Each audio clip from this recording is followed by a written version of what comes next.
Graça e paz, amada igreja. Estamos aqui reunidos para darmos prosseguimento ao estudo da nossa revista da Escola Bíblica, as cartas de Pedro e Judas. E hoje nós estaremos estudando a lição de número 8, que tem por tema serviço e sofrimento.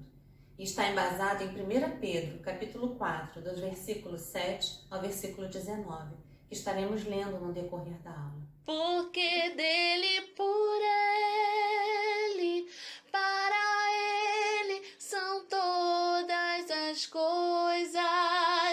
A ele a glória, a ele a glória, a ele a glória,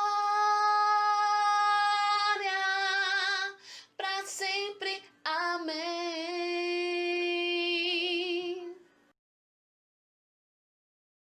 Na primeira parte do capítulo 4, Pedro exorta seus leitores a viverem uma vida santa em meio à perseguição e difamação dos gentios.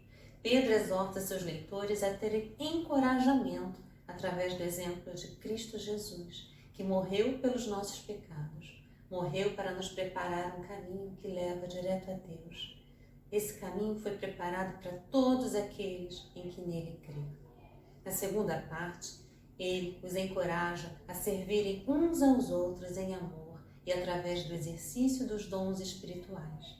Dessa forma, eles haveriam de glorificar a Deus, para que em todas as coisas seja Deus glorificado por meio de Jesus Cristo. Uma das coisas que os pagãos tinham contra os cristãos no século I, e na verdade, em todas as épocas, era a maneira deles viverem, a qual era completamente diferente do modus vivendi da sociedade em geral. Pela maneira dos pagãos encararem o mundo, o estilo de vida dos cristãos aparecia como um grande contraste e isso incomodava. E ainda incomoda. A moralidade e a ética cristãs, baseada nos ensinos de Jesus e dos apóstolos, não somente destoava por completo em muitos pontos da moralidade pagã, como também a confrontava, ainda que silenciosamente, em muitos casos. Os pagãos falavam mal dos cristãos, espalhavam histórias falsas e maliciosas sobre a fé deles. Havia acusações de canibalismo, sacrifícios humanos, porque, ao realizar a ceia do Senhor, os cristãos falam sobre a representatividade do corpo e do sangue de Cristo. Então, os gentios distorciam de forma maliciosa a fé cristã para provocar perseguições e contendas. Havia ainda acusações de sedição, ou seja, revolta, motim contra o imperador. Havia acusações de ateísmo, ausência de crença contra os deuses gregos e romanos, o que era fato, pois o cristão crê em um único e suficiente Salvador, Jesus Cristo. Diante dessas lutas e perseguições, sempre havia o risco de alguns cristãos se sentirem intimidados e desanimarem da fé. Pedro estava preocupado com essa situação. Diante do sofrimento, muitos cristãos entraram em crise e começaram a fazer diversos questionamentos sobre o porquê de todo o sofrimento. E todas essas indagações podem contribuir para o esfriamento. Somos humanos, Deus nos conhece e por isso é importante sabermos que no mundo teremos aflições. Jesus já nos revelou essa verdade em sua palavra. O sofrimento é variado e atinge a todos. Há sofrimento físico, sofrimento emocional, a dor amortecida, dor aguda. Muitas formas de sofrimento não se irradiam somente da dor física. O medo, a ansiedade podem produzir grande sofrimento. A humilhação, o desprezo, a solidão, a perda de um ente querido, o remorso. O sofrimento emocional pode ser tão profundo quanto a dor física. A Bíblia está repleta de relatos que dizem que Deus não nos poupa do sofrimento, mas também nos afirma que Ele caminha conosco pelo sofrimento. Salmos 23, versículo 4 nos diz: ainda que eu andasse pelo vale da sombra da morte, não temeria mal algum, porque Tu estás comigo, a Tua vara e o Teu cajado me consolam. Deus trabalha as circunstâncias dolorosas da nossa vida e as canaliza para o bem, como o exemplo da história de José em Gênesis 50, versículo 20, que diz: vós bem intentaste mal contra mim, porém Deus o intentou para o bem, para fazer como se vê neste dia, para conservar muita gente com vida. Deus transforma as circunstâncias adversas em benefício para nós. Filipenses 1:12, Paulo nos diz: e quero, irmãos, que saibais que as coisas que me aconteceram contribuíram para o maior proveito do Evangelho. E olha que Paulo enfrentou muitas adversidades, mas se manteve firme em seu propósito em Cristo Jesus. E antes de sua morte, na carta em 2 Timóteo, capítulo 4, do versículo 7 ao 8, ele pôde dizer: combati o bom combate, acabei a carreira e guardei a fé. Desde agora, a coroa da justiça me está guardada, a qual o Senhor, justo juiz, me dará naquele dia, e não somente a mim, mas também a todos os que amam a sua vinda. Irmãos, mesmo que as circunstâncias não mudem, Deus é a razão da nossa alegria. Em Abacuque 3, do versículo 17 ao 18, nos diz: porque ainda que a figueira não floresça, nem haja fruto na vide, ainda que decepcione o produto da oliveira e os campos não produzam mantimento, ainda que as ovelhas da malha sejam arrebatadas e nos currais não haja gado, todavia eu me alegrarei no Senhor e exultarei no Deus da minha salvação. Existem lutas que são como um gigante, simbolicamente falando. Lutas difíceis de suportar. Não é fácil enfrentar perseguições, falsas acusações, injúrias, enfrentar dias maus. Muitos irmãos naquele contexto estavam esfriando e Pedro, como um bom pastor, os encorajava a perseverar numa vida santa, mesmo em face às mentiras espalhadas sobre eles, mesmo diante dos gigantes. Deus nos pergunta nessa introdução: qual tem sido o gigante que você tem enfrentado, meu irmão, minha irmã? Existe em sua vida alguma situação que tem te impedido de avançar, que tem te tirado a paz? O apóstolo Paulo nos escreve em 2 Coríntios 1, versículo 3 ao 4: bendito seja Deus e Pai do nosso Senhor Jesus Cristo, Pai das misericórdias e Deus de toda consolação, que nos consola em todas as nossas tribulações, para que, com a consolação que recebemos de Deus, possamos consolar os que estão passando por tribulações. E não somente isto, mas também nos gloriamos nas tribulações, sabendo que a tribulação produz paciência, e a paciência, a experiência, e a experiência, a esperança, e a esperança não traz confusão, porque o amor de Deus está derramado em nossos corações pelo Espírito Santo que nos foi dado. Romanos 5, do versículos 3 ao 5. Que possamos, irmãos, ter a plena certeza, esperança e fé, que mesmo em meio ao mar revolto, Deus está conosco dentro do barco. E quando Ele está dentro do barco da nossa vida, não importa para onde Ele nos levará, importa saber e viver a verdade de que a vontade de Deus é boa, ela é perfeita, ela é agradável em todas as circunstâncias. O primeiro tópico da nossa revista tem por tema servir enquanto não chega ao fim.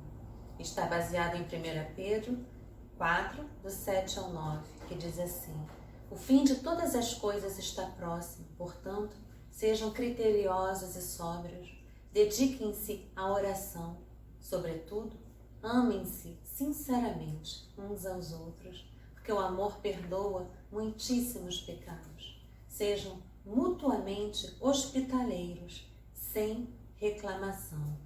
Após ter se referido ao dia de prestação de conta, no qual os ímpios serão julgados por Cristo Jesus, onde nós estudamos no capítulo 4, versículo 5, Pedro declara que esse dia, que trará o fim de todas as coisas, está próximo, e então exorta os cristãos perseguidos da Ásia a serem criteriosos e sóbrios.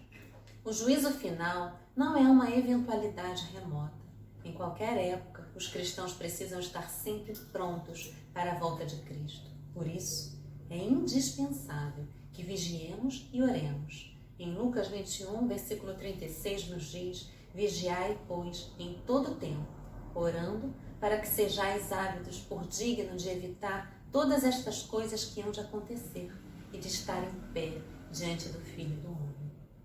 É indispensável que vigiemos e oremos demonstrando autocontrole, amor mútuo e mordomia zelosa dos dons que Deus nos deu. Essa é a vinda que confere a glória de Deus. Em Mateus 5,16 nos diz: assim brilha a luz de vocês diante dos homens, para que vejam as suas boas obras e glorifiquem ao Pai de vocês, que está nos céus. E o primeiro e segundo subtópico vai nos dizer: sendo criteriosos e sendo sóbrios. Está no versículo 7. Os cristãos precisam ser criteriosos em todas as coisas e sóbrios em todas as palavras e atitudes. William Barclay define a pessoa criteriosa como aquela que distingue o que é importante daquilo que não é, enquanto a pessoa sóbria é aquela que está em contraposição àquela que é ébria, ou seja, aquela que perde o controle dos sentimentos, dos pensamentos, da vontade, como um embriagado.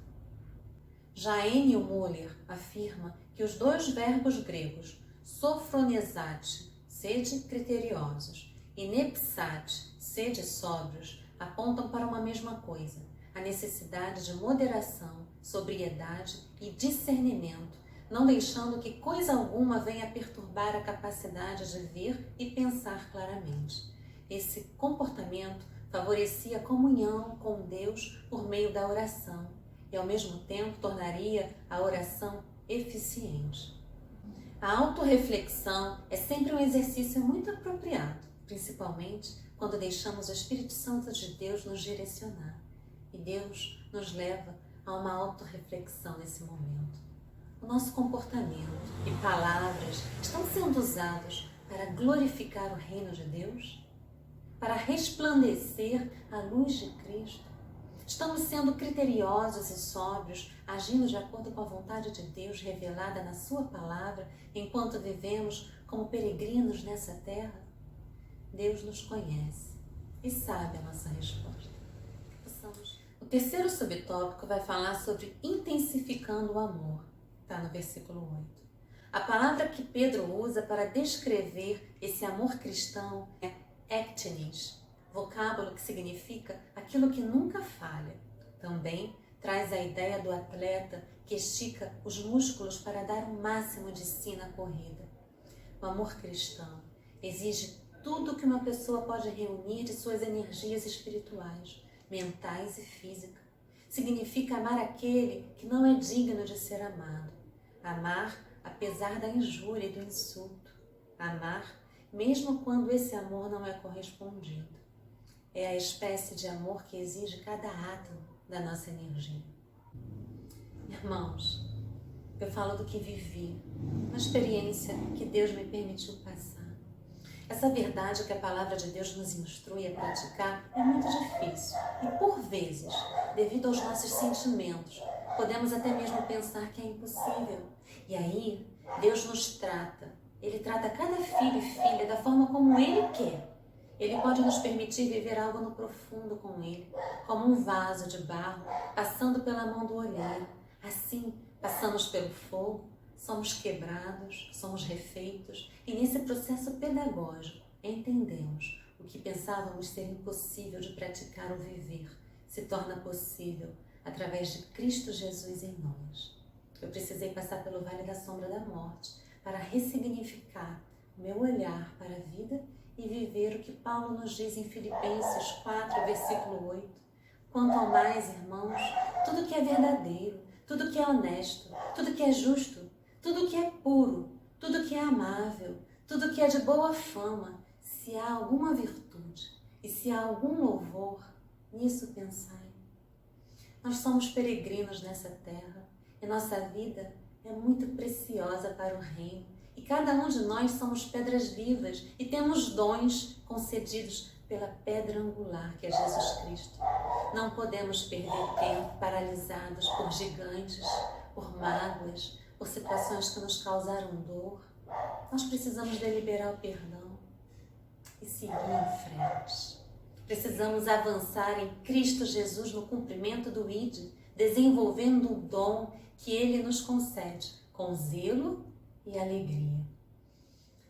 Voltando ao versículo deste tópico, Pedro afirma enfaticamente que esse amor deve ser intenso na sua manifestação e protetor em sua atitude. O amor brilha como o sol e protege como um escudo. Se o ódio suscita contendas, o amor cobre as transgressões. Provérbios 10, 12. É óbvio que não devemos tomar essa expressão, o amor cobre multidões de pecado, como uma explanação doutrinária sobre como o pecado é removido. A culpa e a penalidade do pecado só podem ser removidos pelo sangue de Cristo Jesus. Nem devemos usar essa passagem para justificar a falta de correção e a disciplina dos faltosos, que deve ser aplicada segundo a palavra de Deus nos orienta. Na verdade, devemos entender que o amor não é conivente com o pecado, mas não se deleita em expor o pecador à execração pública. Harney ilustra esse ponto com clareza. Gênesis 9, do 18 ao 27, apresenta uma bela ilustração desse princípio. Noé embebedou-se e se descobriu de modo vergonhoso. Seu filho Cã viu a vergonha do pai e contou para toda a família. Em uma demonstração de terna preocupação, 2 irmãos de Cã cobriram o pai e sua vergonha. Não devemos ter dificuldade em agir assim, pois, afinal, Jesus Cristo morreu para que o nosso pecado fosse coberto com o seu sangue precioso. Irmãos, que possamos ser mais amor e menos juízes, pois o verdadeiro juiz conhece no profundo o meu e o seu coração. Aquilo que precisa ser tratado, corrigido, a Bíblia nos orienta em como fazê-lo. Mas a Bíblia também nos revela que há um único juiz, e não sou eu e não é você, mas é Cristo Jesus. Aprendemos no estudo da última revista que vimos na IBD, no livro de Tiago, em Tiago 4, versículo 12, que ele nos diz: há só um legislador que pode salvar e destruir, Jesus Cristo. Tu, porém, quem és para julgar o outro? Que possamos, em Cristo Jesus, viver como barros na mão do olheiro e cumprir tão somente a vontade do Pai, com amor e com mansidão. E o quarto tópico da nossa revista vai falar praticando a hospitalidade. E está no versículo 9. Sejam mutuamente hospitaleiros, sem reclamação. O termo grego traduzido por hospitaleiros é philoshinoi. Significa literalmente amigos de estranhos. A hospitalidade na igreja primitiva era absolutamente vital, tanto no aspecto de missões quanto da vida comunitária. O cristão é alguém que tem o coração aberto e a casa aberta, e assim a igreja primitiva avançava. É importante entendermos que não basta abrir a casa aos irmãos, precisamos fazer isso com alegria e sem murmuração. O povo de Deus precisava ser hospitaleiro. Romanos 12, 13 nos diz: compartilhem o que vocês têm com os santos em suas necessidades. Pratiquem a hospitalidade. A hospitalidade na igreja primitiva era uma necessidade vital para o avanço missionário da igreja. As pousadas ou hospedarias eram excessivamente caras e sofrivelmente sujas e notoriamente imorais. Sem a hospitalidade, os missionários itinerantes teriam sua atividade estancada. E mais, nos primeiros quase 3 séculos da era cristã não havia tempo, por isso as igrejas reuniam-se em casas. 1 Coríntios 16, nos 19, nos diz: as igrejas da província da Ásia enviam-lhes saudações. Áquila e Priscila os saúdam afetuosamente no Senhor. E também a igreja que se reúne na casa deles. A hospitalidade deve ser revestida de amor que tudo suporta. 1 Coríntios 13, 7. Irmãos, somos pedras vivas e Cristo é a pedra angular. E E como pedras vivas, ao passarmos por provações, tempos difíceis como esse período da pandemia, por exemplo, onde estamos tendo dificuldade para nos reunir no templo, precisamos manter acesa a chama da fé, viver em unidade, comunhão, oração. Precisamos ser hospitaleiros e viver o tempo todo, seja qual for a circunstância, ligados à pedra angular, que é Cristo Jesus.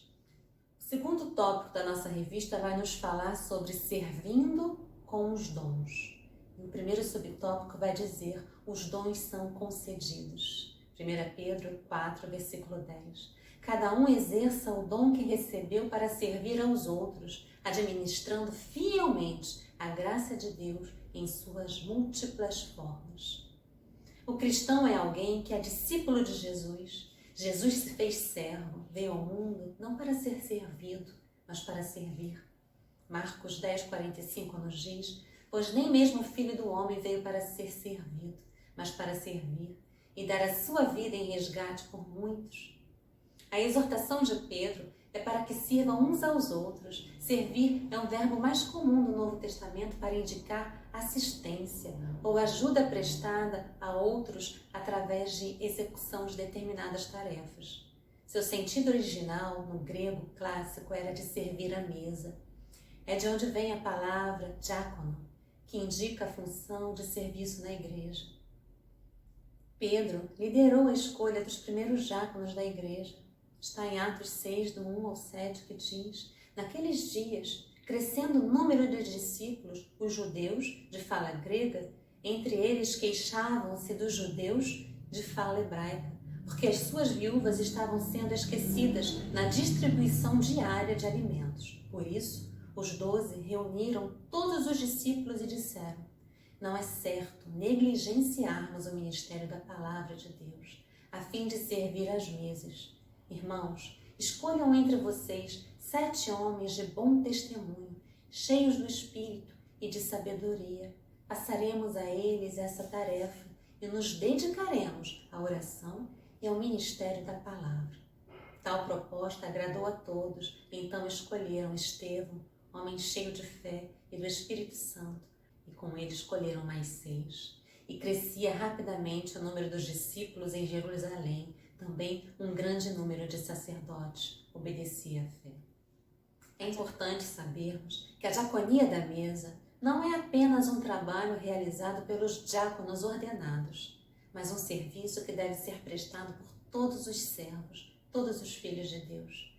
Pedro ressalta aqui que somos oikonomoi, despenseiros ou mordomos. Cada cristão deve colocar o dom que recebeu a serviço de todos, porque ao receberem dons, os cristãos se tornam despenseiros da graça de Deus. Ou seja, os cristãos são despenseiros da multiforme graça de Deus, isto é, os dons espirituais, e como tais, têm o sagrado dever de administrar corretamente os mesmos, usando-os da forma correta e para os fins corretos. Em 1 Coríntios 12, do 4 ao 6, nos diz: há diferentes tipos de dons, mas o Espírito é o mesmo. Há diferentes tipos de ministérios, mas o Senhor é o mesmo. Há diferentes formas de atuação, mas é o mesmo Deus quem efetua tudo em todos. Cada servo de Deus tem um dom. E no presente versículo, sem dúvida, cada crente deve contribuir com o seu próprio dom. Todo crente é um mordomo e não um proprietário daquilo que possui. O mordomo deve mostrar-se ativo no uso de seus bens em favor do outro. Irmãos, servir uns aos outros é um chamado a ser autêntico cristão, dedicado aos outros. E para realizar o serviço, o crente recebe dom. Dons são a capacidade que Deus nos concede, que concede a cada cristão para o serviço voltado para a igreja. Os dons são dados de variadas maneiras para a manifestação da graça de Deus, de acordo com as características da igreja local e suas necessidades. Os dons são dados soberanamente pelo Espírito Santo para o serviço, nunca para benefício próprio ou autopromoção. Cada pessoa é ímpar e tem uma missão sem igual, agora e na eternidade. Em Apocalipse 2,17 nos diz: quem tem ouvidos ouça o que o Espírito diz às igrejas. Ao que vencer, darei eu a comer do maná escondido, e dar-lhe-ei uma pedra branca, e na pedra um novo nome escrito, o qual ninguém conhece, senão aquele que o recebe. O cristão recebe habilidades necessárias para o exercício apropriado de sua missão. Portanto, quando ministrarmos a outros dentro da direção de Deus, usando o dom que Deus nos deu, espalhamos ao redor a graça de Deus. A mordomia subentende tanto que nos foi confiada certa missão, como também a existência de uma necessidade autêntica. A graça de Deus se reveste de variedade infinita, resultando em dádivas abundantes aos homens. Pedro diz que somos despenseiros da multiforme graça de Deus. A palavra poikilos, traduzida por multiforme, significa de diversas cores. Assim, como existem várias provações, e nós estudamos em Tiago 1:2, existe também a multiforme graça de Deus. Para cada provação da vida, a graça de Deus nos oferece uma saída. Glórias a Deus. O segundo subtópico da nossa revista vai falar os dons sempre necessários. 1 Pedro 4, versículo 11. Se alguém fala, faça-o como quem transmite a palavra de Deus.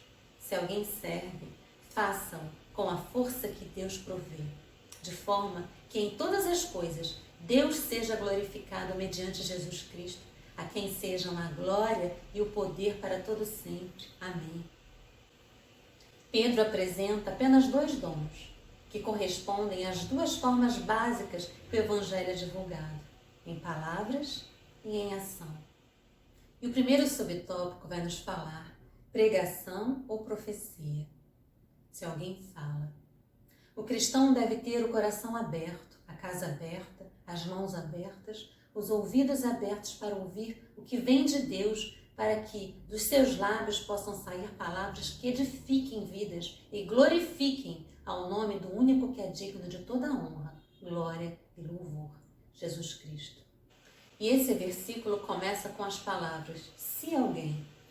O apóstolo pressupõe que não são todos os crentes que receberam o dom da fala. A fala aqui, sem dúvida, é a fala pública na igreja ou fora dela, por meio da pregação e do ensino. Vários dons podem ser encaixados no dom da fala, como apostolado, profecia, exortação, evangelismo e línguas. Aos que recebem, ele recomenda falar de acordo com os oráculos de Deus, isto é, em conformidade com a palavra de Deus. Pedro já havia dito que aqueles que ministram os dons são despenseiros da graça de Deus. O que fala tem que falar as palavras de Deus e não as suas próprias. Romanos 12:6 nos diz: temos diferentes dons, de acordo com a graça que nos foi dada.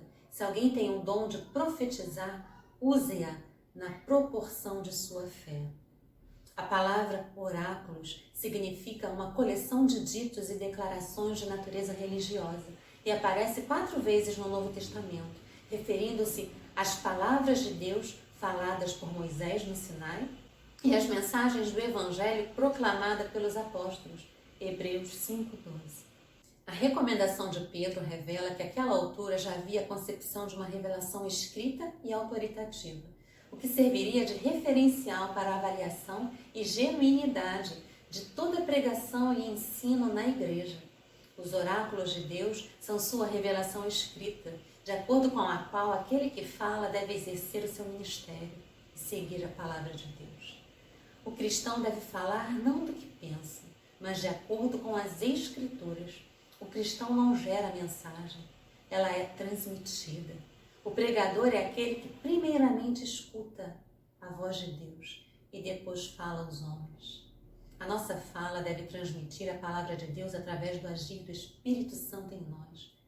E o objetivo deve ser sempre visando a edificação da igreja e a glorificação do reino de Deus. Jesus veio ao mundo e se fez servo. E nós precisamos, como servos, obedecer a sua palavra. Em Provérbios 9, fala sobre o banquete da sabedoria.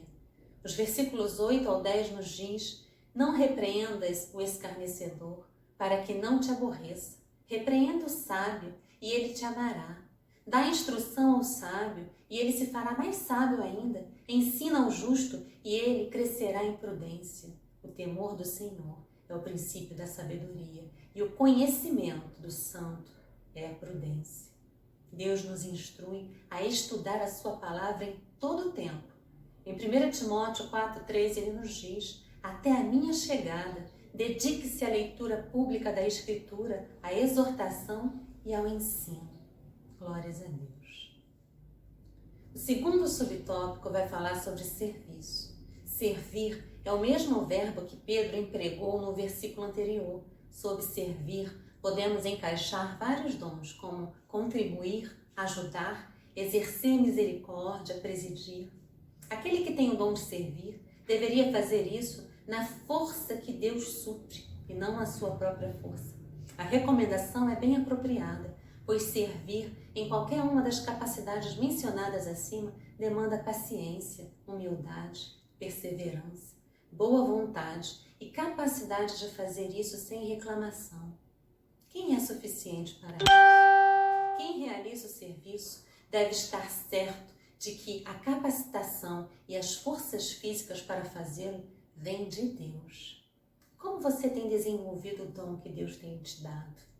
Como você tem trabalhado nos departamentos ou ministérios de sua igreja? Tem sido paciente, humilde, manso? Tem retribuído o mal com o bem?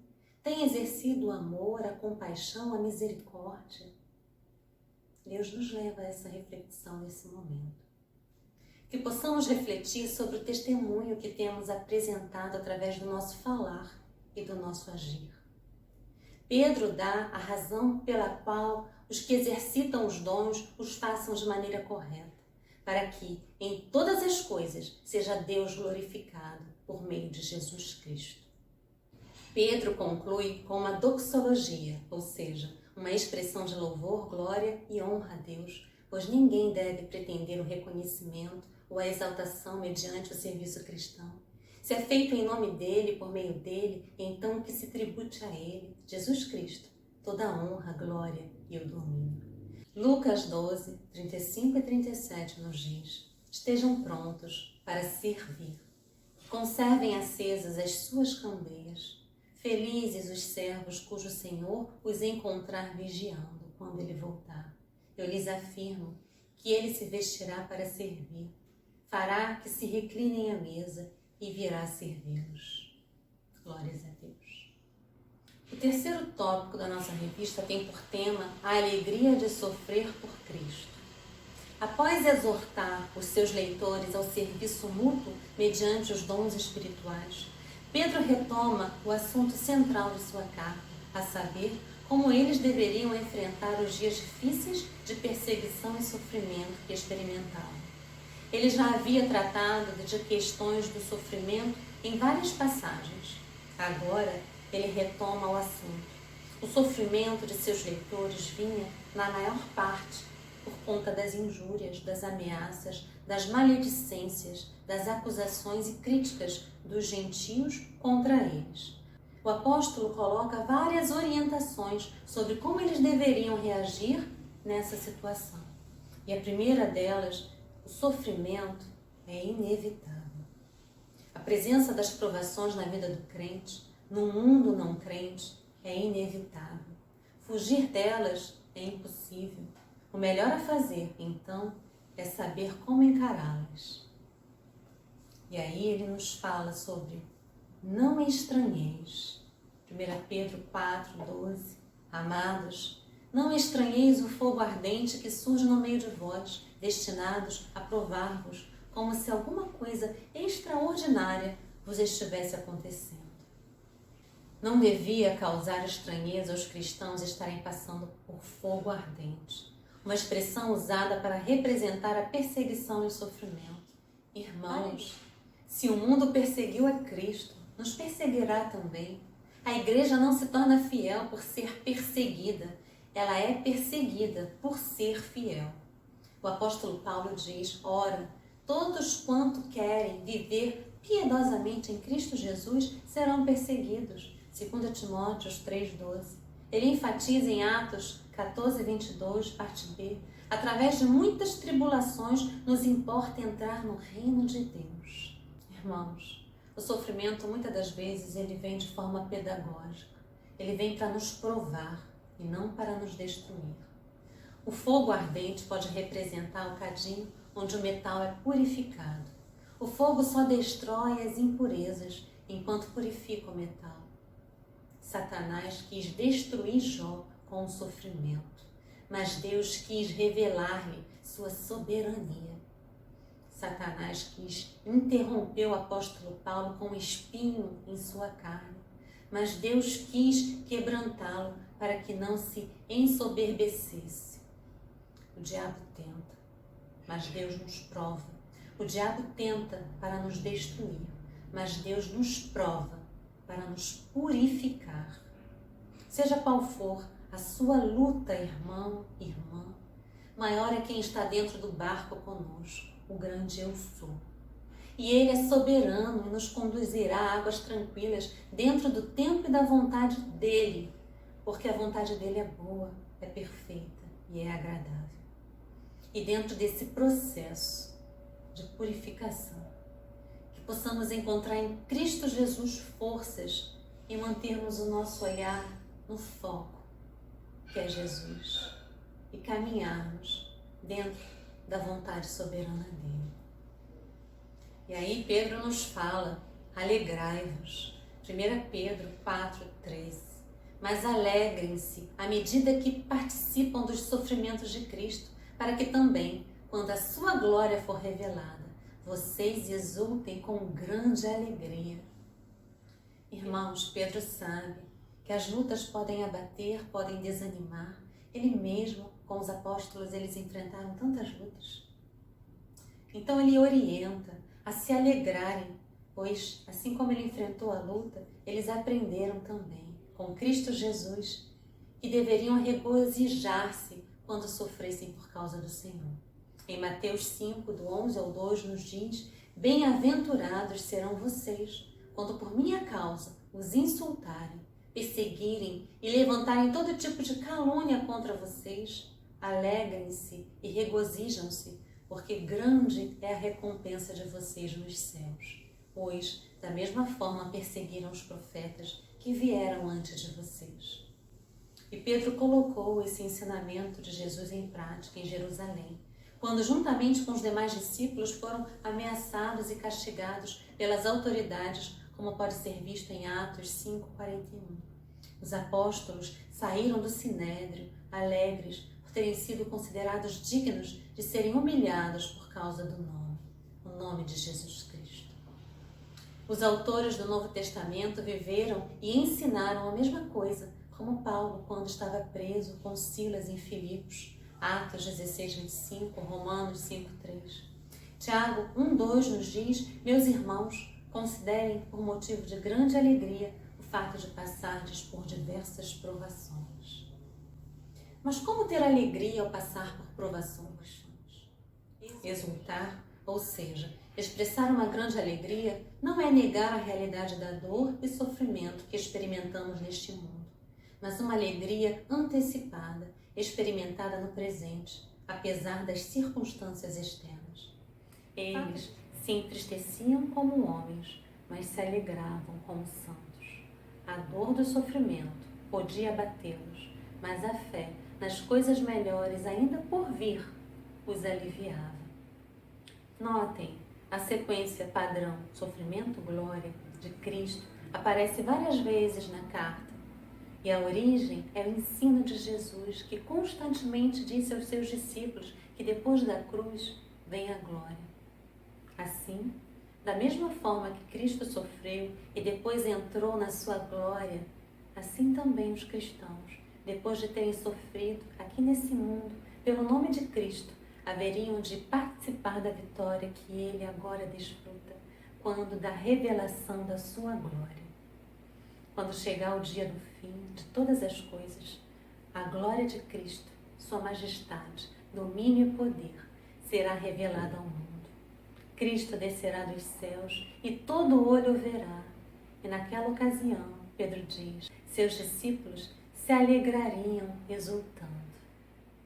Irmãos, a consciência da glória futura e da participação nela deveria consolá-los e enchê-los de uma paz que excede todo o entendimento. E nós, diante das lutas, diante dos gigantes, precisamos confiar que Cristo, Ele está dentro do barco e Ele nos dá essa paz que o mundo não entende, mas que verdadeiramente sentimos quando confiamos que a nossa vida está nas mãos dele. Muito embora Deus use de meios para nos consolar aqui nesse mundo, em meio às nossas aflições, não há nada mais duradouro e edificante para nos confortar de que a esperança da vida eterna no novo céu e na nova terra, nos quais habita a justiça. Como já vimos, Pedro orienta constantemente nessa carta o coração de seus leitores sofredores para os últimos dias, pois somos peregrinos nesta terra. Irmãos, quando falamos dessa alegria no sofrimento, é justamente descansar em Deus, depositar nele a nossa confiança e encontrar nele essa paz que excede todo entendimento. Nós não devemos negar a nossa dor, as nossas angústias, o nosso sofrimento, mas precisamos entregar para Ele, depositar no altar do Senhor e saber que no e dentro da vontade dele, Ele há de nos responder, mas dentro da soberania da vontade dele. E até lá que possamos descansar, mesmo em meio à luta, mesmo em meio às provações, devemos saber que a paz que excede todo entendimento nós temos quando vivemos em Cristo Jesus. O cristão não se alegra porque está sofrendo perseguição. Claro que não. Mas se alegra porque ele sabe que o sofrimento tem um propósito que supera em muito as aflições presentes. Somente os crentes firmes nas promessas de Deus podem experimentar uma paz real em meio às tribulações e manter o olhar firme para o alto, de onde vem o nosso socorro, e saber que no futuro que pertence a Deus estaremos junto dele na glória eterna. Em Hebreus 11:1 nos diz: ora, a fé é a certeza daquilo que esperamos e a prova das coisas que não vemos.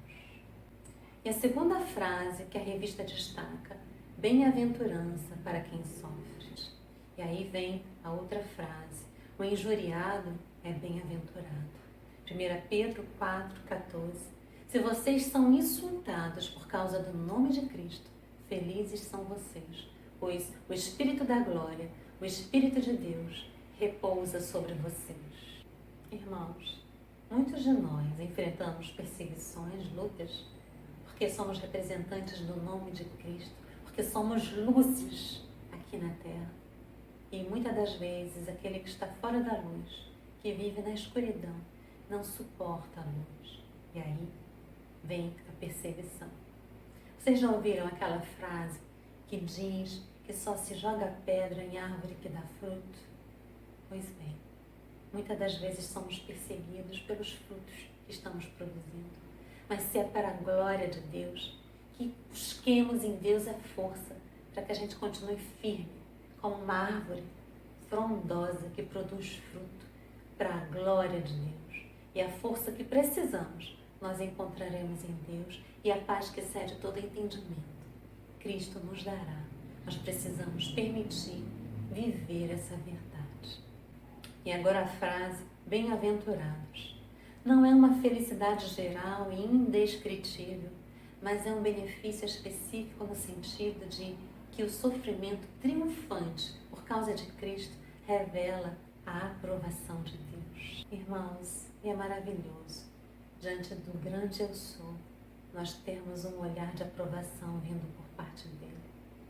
Que possamos buscar em Deus, viver uma vida de santificação, mesmo diante das lutas, mesmo diante das falhas, dos erros, porque nós não somos perfeitos, por vezes podemos errar, mas Deus é misericordioso e Ele nos estende a mão para nos levantar e nos colocar firmes de volta no caminho. Que possamos caminhar sabendo que Deus, Ele está na nossa frente e Ele cuida de nós. Mas assim como ele disse para aquela mulher, levanta-te, vai e não peques mais. Que possamos em Deus encontrar força para nos levantar, seguir e não pecar mais. Que Deus nos abençoe, irmãos, e que possamos nele encontrar essa força, para que sejamos chamados bem-aventurados. A outra frase que a revista nos traz a reflexão: sobre vós repousa. Quando um cristão sofre, a presença de Deus repousa neles de um modo especial, a lhe dar uma força e uma resistência que vão além da dimensão física. Em 2 Coríntios 12, do 7 ao 10, Paulo nos diz: para impedir que eu me exaltasse por causa da grandeza dessas revelações, foi-me dado um espinho na carne, um mensageiro de Satanás, para me atormentar. 3 vezes roguei ao Senhor que o tirasse de mim, mas ele me disse: a minha graça é suficiente para você, pois o meu poder se aperfeiçoa na fraqueza. Portanto, eu me gloriarei ainda mais alegremente em minhas fraquezas, para que o poder de Cristo repouse em mim. Por isso, por amor de Cristo, regozijo-me nas fraquezas, nos insultos, nas necessidades, nas perseguições, nas angústias, pois quando sou fraco é que sou forte. E a outra frase que a revista traz à nossa reflexão: Espírito da glória e de Deus. É da glória porque a glória a Ele pertence. Efésios 1,17. Peço que o Deus do nosso Senhor Jesus Cristo, o glorioso Pai, lhes dê espírito de sabedoria e de revelação no pleno conhecimento dele. E é de Deus, porque é o mesmo Espírito Santo vindo de Deus que receberam quando creram e pelo qual agora são sustentados. 1 Pedro 1,2. O segundo subtópico, dentro do capítulo 3, vai nos trazer por título: o infrator é castigado. 1 Pedro 4,15, e nos diz: não sofra, porém, nenhum de vós como assassino, ou ladrão, ou malfeitor, ou como quem se intromete em negócios de outros. Notem que a frase diz: não sofra, porém. A relação com o versículo anterior é feita por essa ligação, porém. É como se Pedro estivesse acrescentando uma condição ao que havia dito antes. Eles eram bem-aventurados por sofrer, porém, somente se o sofrimento fosse por causa de Cristo e não por causa de outros atos errados. Sofrer pelo nome de Cristo é bem-aventurança. Sofrer por ser assassino, ladrão, malfeitor ou intrometido é apenas consequência que tais atos trazem. Pedro não está necessariamente dizendo que havia entre os cristãos da Ásia alguém que se enquadrasse nessa lista. Como já dissemos, os gentios viam os cristãos como uma seita perigosa, como canibais, como inimigos do Estado. Ou, mais provável, Pedro cita uma lista geral de atos que trazem consequências imediatas e duras sobre os que os cometem. Os cristãos deveriam viver de tal maneira a jamais vierem a sofrer por elas. É importante que o cristão saiba fazer a distinção desses 2 tipos de sofrimento. Existe o sofrimento que aprendemos até aqui, que é resultado de uma vida reta no caminho de Deus e por causa do nome de Cristo. Porém, existe sim o sofrimento que é consequência de escolhas erradas, comportamentos errados. Na Bíblia nós temos o exemplo de Davi, que teve suas mãos manchadas por sangue. E em um ato de arrependimento ele ora a Deus e ele pede perdão. E Deus o perdoa. Ele é um homem segundo o coração de Deus. Mas Deus não tira dele as consequências desse pecado. Que possamos, diante de batalhas, de lutas, de situações que o inimigo nos coloca para nos tentar, para nos fazer errar o alvo, que possamos em Cristo Jesus encontrar forças e nos desviar daquilo que não agrada a Deus. Nós só podemos conseguir em Cristo Jesus. E o terceiro subtópico que a revista vai nos dizer: o cristão não desonra o nome. Em 1 Pedro 4,16 nos diz: contudo, se sofre como cristão, não se envergonhe, mas glorifique a Deus por meio desse nome. Se ele sofrer por ser cristão, longe de envergonhar-se, ele deveria glorificar a Deus por isso. Aqui, portanto, Pedro contrasta a vergonha de sofrer como malfeitores e a glória de sofrermos como cristãos. E agora a revista nos traz um tema: o juízo é chegado. Se encontra no versículo 17. Pois chegou a hora de começar o julgamento pela casa de Deus. E, se começa primeiro conosco, qual será o fim daqueles que não obedecem ao Evangelho de Deus? A ocasião de começar o juízo pela casa de Deus é chegada. Por juízo pela casa de Deus, Pedro se refere às perseguições intensas que, como fogo ardente, irrompiam no meio dos cristãos. Juízo aqui não deve ser entendido, obviamente, como uma execução de sentença de culpados e condenados, mas como o meio pela qual Deus julgava e purificava seu próprio povo de suas iniquidades e de pecados reminiscentes. A ocasião para que Deus julgasse e purificasse seu povo por meio da fornalha da aflição havia chegado. A ocasião a que Pedro se refere é o tempo presente, a última hora, o evento final antes do retorno de Cristo. Os leitores de Pedro e os cristãos em todo o mundo estavam experimentando esse momento. Eles não deveriam perder de vista essa perspectiva. Malaquias descreve o juízo de Deus sobre o mundo por meio do fogo purificador do ourives, começando com os levitas e sacerdotes que serviam na casa de Deus. Malaquias 3, no 1 ou 3, nos diz: vejam, eu enviarei o meu mensageiro, que preparará o caminho diante de mim. E então, de repente, o Senhor que vocês buscam virá para o seu templo. O mensageiro da aliança, aquele que vocês desejam, virá, diz o Senhor dos Exércitos. Mas quem suportará o dia da sua vinda? Quem ficará de pé quando ele aparecer? Porque ele será como o fogo do ourives e como o sabão do lavandeiro. Ele será como um refinador e purificador da prata. Purificará os levitas e os refinará como o ouro e prata. Assim, trarão ao Senhor ofertas com justiça. Irmãos, quando o juízo é sobre os cristãos, é a disciplina de um pai bondoso que deseja que seus filhos cresçam e amadureçam. Agora, quando se trata do juízo sobre os desobedientes, significa, sim, a condenação eterna. E agora o versículo 18 nos diz: e se ao justo é difícil ser salvo, que será do ímpio pecador? Ser salvo não é fácil, não custa a nós. Efésios 2, no 8 ao 9, nos diz: porque pela graça sois salvos, por meio da fé. Isto não vem de vós, é dom de Deus. Não vem das obras, para que ninguém se glorie. A salvação custou a Deus a morte de seu Filho. Foi pago um alto preço. 1 Pedro 1, do 18 ao 19, nos diz: sabendo que não foi com coisas corruptíveis, como prata ou ouro, que fostes resgatados da vossa vã maneira de viver, que por tradição recebestes dos vossos pais, mas com o precioso sangue de Cristo, como de um cordeiro imaculado e incontaminado. Ser visto em Mateus 7, 14. Como é estreita a porta e apertado o caminho que leva à vida, são poucos os que a encontram. Irmãos, seja qual for a sua luta, seja qual for o gigante que você enfrenta, continue a manter os olhos fitados em Cristo Jesus.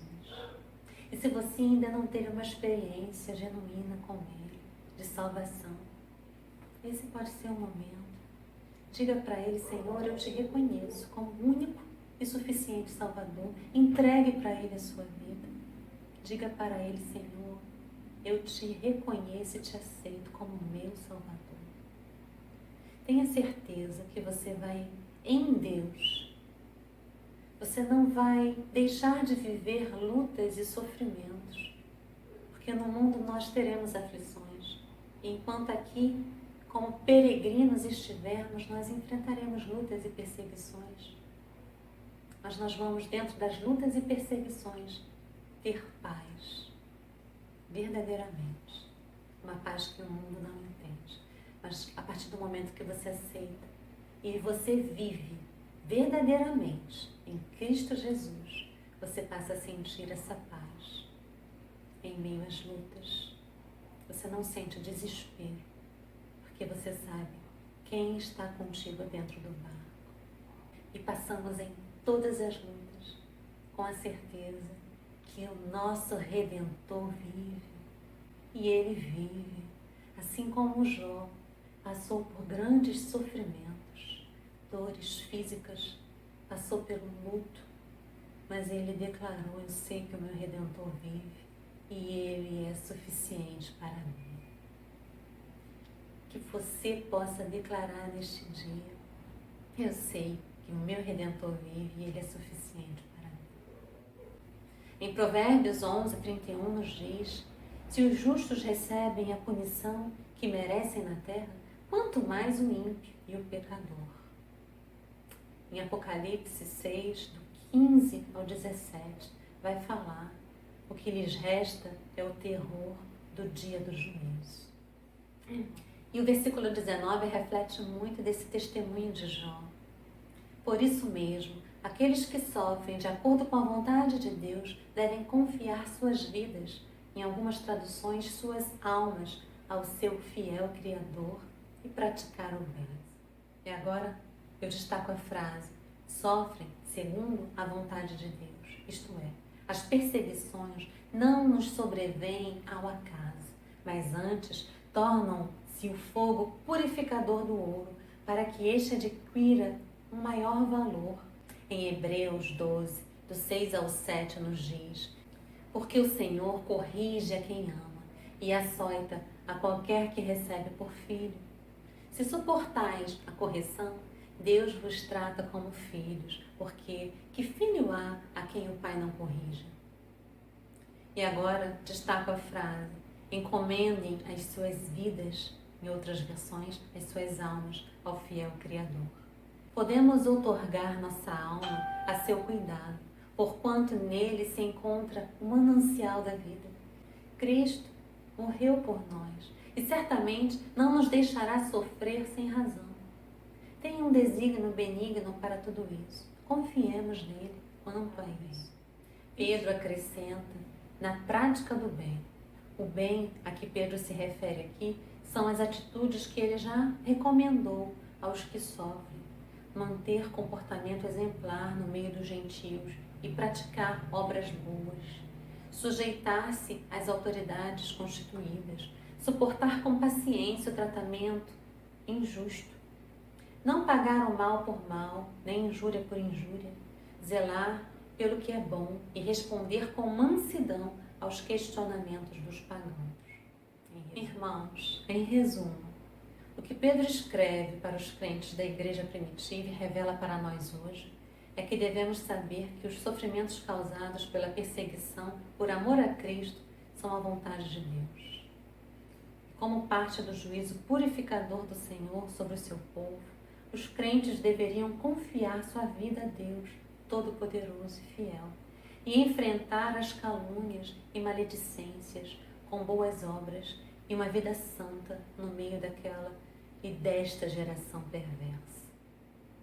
Irmãos, em meio à mais terrível das tempestades, Cristo está dentro do barco da nossa vida.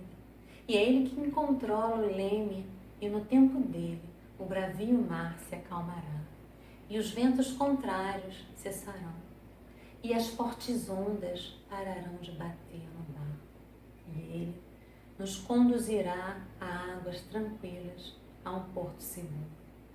Tão somente creia, confie e deposite nele todas as suas angústias, todos os seus gigantes, todos os seus problemas e busque a paz que excede todo o entendimento em Cristo Jesus, porque Ele nos dá.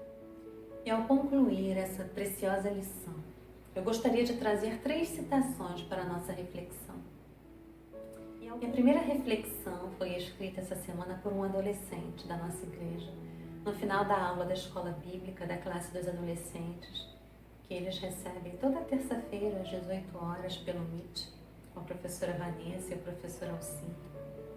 E quando eu ouvi o resumo que ele fez sobre o que aprendeu, sobre aquela aula que eles receberam nessa última terça-feira, Deus falou muito ao meu coração e eu senti da parte de Deus de trazer para colocar na conclusão dessa lição que nós estudamos. E eu quero agradecer ao adolescente Marcos Antônio Osmano Ferreira de Oliveira e dizer que Deus te abençoe e que continue a te usar para a glória do nome de Deus. E ele escreveu o seguinte: eu aprendi nesta lição que as atitudes certas são aquelas que glorificam a Deus, que está de acordo com os padrões de Deus. Mesmo que seja complicado para nós, como orar por quem nos oprime e persegue, mas que temos que nos diferenciar dos ímpios, agindo de forma contraditória aos desejos da nossa carne e seguindo a Deus. Tremenda a palavra desse adolescente. E reflete, resume muito do que nós estudamos hoje. Na segunda reflexão, Cristina Georgina Rossetti, que foi uma poetisa inglesa de origem italiana, ela escreveu: conceda-nos a graça tal que possamos cumprir a tua vontade e proferir as tuas palavras e andar diante do teu rosto, profundos e calmos como águas profundas e tranquilas. Conceda-nos tal graça. Amém. E para concluir, gostaria de citar algumas passagens do apóstolo Paulo que nos levam a uma profunda avaliação sobre como estamos vivendo o Evangelho de Cristo. Paulo nos fala em Romanos 12, do 17, 18 e 21. Não torneis a ninguém mal por mal. Esforçai-vos por fazer o bem perante todos os homens. Se possível, quando depender de vós, tende paz com todos os homens. Não te deixes vencer do mal, mas vence o mal com o bem. Mais adiante, Paulo escreve uma epístola aos irmãos em Filipos, que é considerada a mais alegre e animadora das suas cartas, fato que nos deve levar a uma profunda reflexão, porque quando ele escreve, ele está preso e aguardando um julgamento, e ele sabia que ele corria o risco de, nesse julgamento, ser condenado à morte, o que depois foi confirmado. E a capacidade desse apóstolo de se sentir alegre diante dessa circunstância nos desafiava a avaliar a nossa própria perspectiva sobre a vida e a morte, sobre como estamos vivendo dentro desse intervalo de tempo como peregrinos na terra. E olha que ele já havia nos ensinado sobre essa realidade em Romanos 8, 35 e 39, quando ele disse: quem nos separará do amor de Cristo? A tribulação, ou a angústia, ou a perseguição, ou a fome, ou a nudez, ou o perigo, ou a espada? Nem a altura, nem a profundidade, nem alguma outra criatura nos poderá separar do amor de Deus que está em Cristo Jesus, nosso Senhor. Em Filipenses 4, do 4 ao 9. E, como eu já disse, mesmo preso, aguardando o julgamento, que depois o levou à morte, em um local de adversidade que poderia lhe trazer angústia, sofrimento, ele escolheu olhar para o alvo. Ele escolheu viver essa paz que o mundo não entende, essa paz que excede todo o entendimento. E ele nos escreveu para que nós possamos crer e saber que Cristo está conosco dentro do barco. E ele nos diz: alegrem-se sempre no Senhor. Repito, alegrem-se. Que todos vejam que vocês são amáveis em tudo que fazem. Lembrem-se de que o Senhor virá em breve. Não vivam preocupados com coisa alguma. Em vez disso, orem a Deus pedindo aquilo que vocês precisam e lhe agradeçam por tudo que Ele já fez. Então, vocês experimentarão a paz de Deus que excede todo o entendimento e que guardará o seu coração e a sua mente em Cristo Jesus. Por fim, irmãos, quero lhes dizer só mais uma coisa. Concentrem-se em tudo que é verdadeiro, tudo que é nobre, tudo que é correto, tudo que é puro, tudo que é amável e tudo que é admirável. Pensem no que é excelente e digno de louvor. Continuem a praticar tudo o que aprenderam e receberam de mim, tudo o que ouviram de mim e me viram fazer. Então, o Deus da paz estará com vocês. Irmãos, tudo o que nós aprendemos através da palavra de Deus, que possamos viver e pôr em prática. E como Paulo nos diz, então o Deus da paz estará com vocês. Que em meio às lutas, em meio ao sofrimento, possamos viver essa verdade que Paulo viveu e que nos deixou registrada para que eu e você possamos viver. Então, o Deus da paz estará com vocês. E que esse Deus da paz te abençoe, meu irmão, minha irmã.